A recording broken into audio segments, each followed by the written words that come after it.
Yes, we look forward to two great challenges this week. Have a tough game coming here at home Wednesday. Texas A&M, winners of three of their last four games. Only setback they've had is in the hands of Vanderbilt there on the road. And then on Saturday, playing probably against the number one team in the country, who's done a tremendous job there in the Florida Gators. And so two great challenges, and we look forward to playing this week. Our first question is from Chip Howard of KZNE Radio and College Station. Johnny, what's the biggest challenge for you in putting Saturday's game behind you for the players? Oh, you just have to move on to the next one.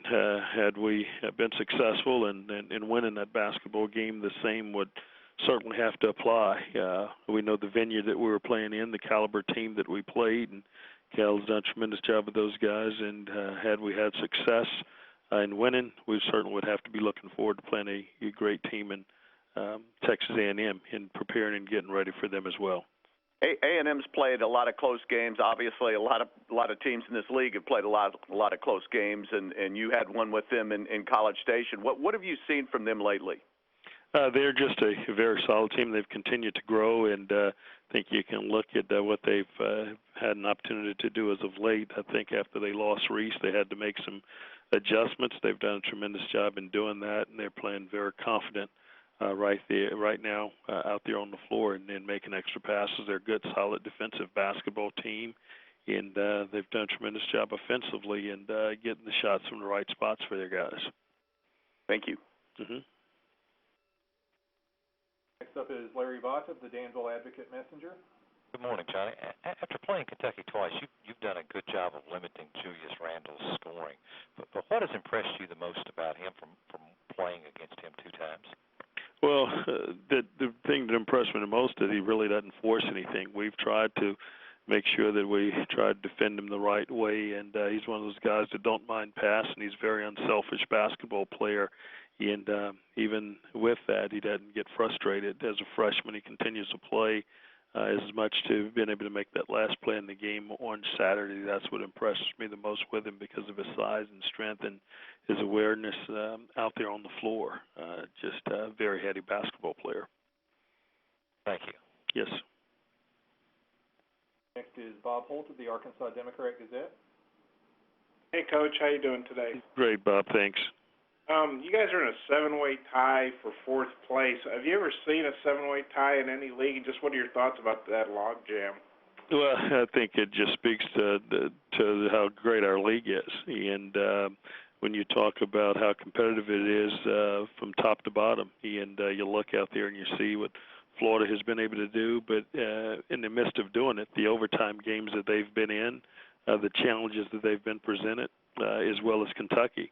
And then you have Georgia, who's sitting there, in third alone, but at the same time they've been challenged as well. And then you have all those teams that are tied with at 7-7. And I think it speaks to the challenges of winning on the road, how competitive it is out there, and how well teams are able to play at home and holding serve there at home. So I think it speaks volumes to what a great league it is, and that's what it should be about. How big would it be for whoever can get it to get that 4th seed in the SEC tournament and get the double bye?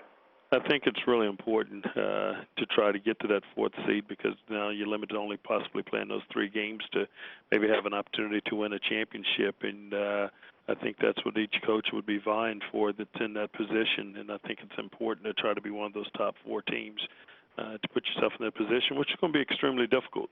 But that's what it should be about. We only have about 4 games left to do it. There'll certainly be challenges out there, but it gives teams an opportunity to keep your teams motivated and pushing for the right thing. Next is Jerry Tipton of the Lexington Herald-Leader.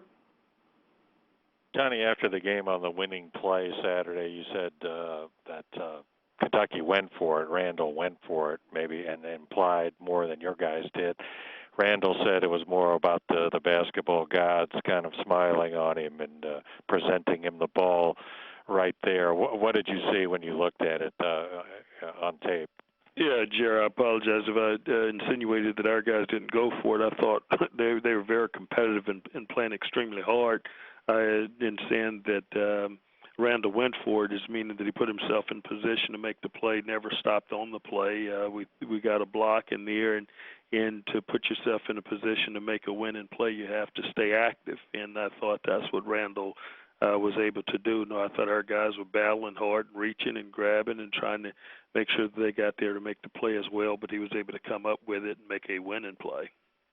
And Anthony Hickey has had a remarkably few number of turnovers this season, but he seems to press the attack. He's not just so conservative that you might write it off to that. What do you attribute that to? His ability as a ball handler and decision maker? Well, two things. One, I think we have great receivers. We have guys that can catch and finish, and at the same time, he's trusting those guys to be able to make those plays and those passes. I thought he made some excellent passes in that game, bounce passes to guys getting to the rim and in traffic, and our guys were able to come up with those. And at the same time, he's a good decision maker for the most part out there in the open floor, and as fast and as quick as he is, our guys have to be ready to make those catches, and he's got a good eye for it and trying to punch passes in there.